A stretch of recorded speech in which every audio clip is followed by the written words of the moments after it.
এক ইহুদির বাসায় একজন মুসলমান গিয়েছে জরুরি এক প্রয়োজনে। সেই ইহুদি ওই মুসলমানকে মেহমানদারি করার জন্য তাকে আঙ্গুর খেতে দিল।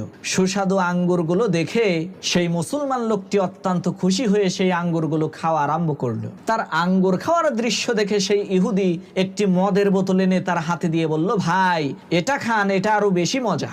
মদের বোতল দেখার সাথে সাথে মুসলমান লোকটি বলে উঠলো, আস্তাগফিরুল্লাহ, ভাই এটা তো আমার জন্য হারাম।